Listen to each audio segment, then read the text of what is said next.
All afternoon the wind sifted out of the black Welsh glens, crying notice that winter was come sliding down over the world from the pole.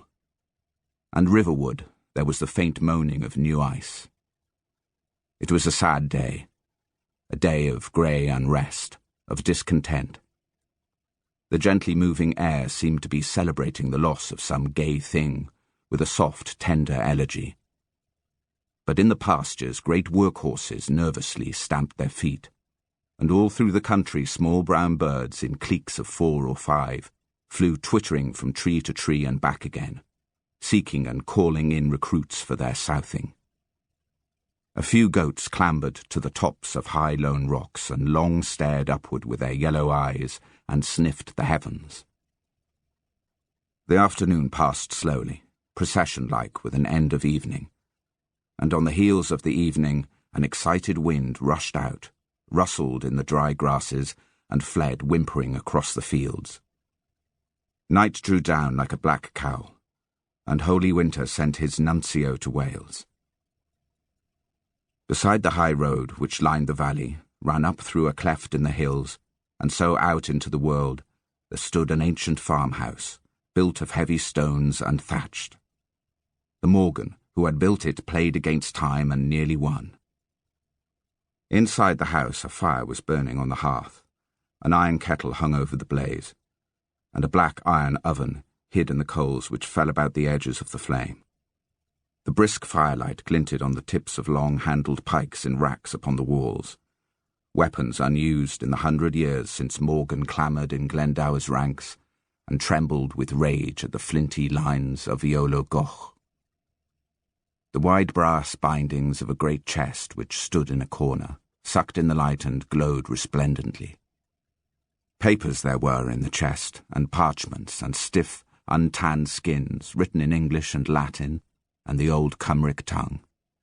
Morgan was born, Morgan was married, Morgan became a knight, Morgan was hanged. Here lay the history of the house, shameful and glorious. But the family was few now, and little enough likely to add records to the chest, other than the simple chronicle, Morgan was born and died. There was old Robert, for instance, sitting in his high-backed chair, sitting and smiling into the fire. His smile was perplexity and a strange passive defiance. You would have said he sought to make that fate which was responsible for his being a little ashamed of itself by smiling at it. Often he wearily considered his existence, ringed around with little defeats which mocked it as street children torment a cripple. It was strange to old Robert that he, who knew so much more than his neighbours, who had pondered so endlessly, should be not even a good farmer. Sometimes he imagined he understood too many things ever to do anything well. And so old Robert sipped the burned ale of his own experimenting and smiled into the fire.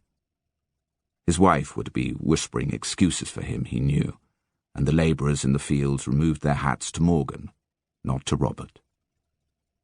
Even his aged mother, Gwenlliana, here beside him, shivering to the fire as though the very wind sounds about the house called in the cold to her, was not so judged incompetent. In the cottages there was a little fear of her and a great respect. Any day when she sat in the garden, holding her necromantic cord, you might see some tall farm lad blushing and hugging his hat across his chest, while he listened to Gwenlliana's magic. For many years now she had been practising the second sight, and taking pride in it. And though the family knew her prophecies to be whole guesses, whose shrewdness grew less sharp with her years, they listened to her with respect, and simulated awe, and asked of her the location of lost things.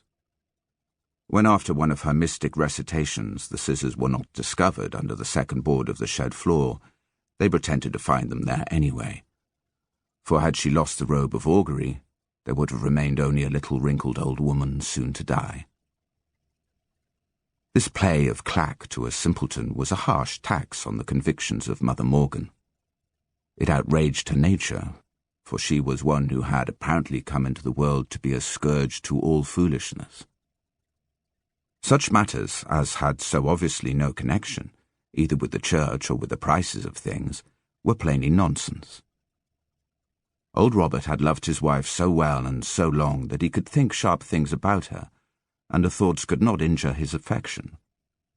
When she had come home this afternoon, raging over the price of a pair of shoes she hadn't wanted anyway, he had considered, "Our life is like a book crowded with mighty events. Every day she rises to the peak of some tremendous climax which has to do with buttons or a neighbour's wedding. I think that when true tragedy comes in upon her, she will not see it over her range of anthills. Perhaps this is luck," he thought, and then, "I wonder now how she would compare the king's own death with the loss of one of the sow's red pigs." Mother Morgan was too busy with the day itself to be bothered with the foolishness of abstractions. Someone in the family had to be practical, or the thatch would blow away. And what could you expect of a pack of dreamers like Robert and Gwen Liana and her son Henry? She loved her husband with a queer mixture of pity and contempt born of his failings and his goodness.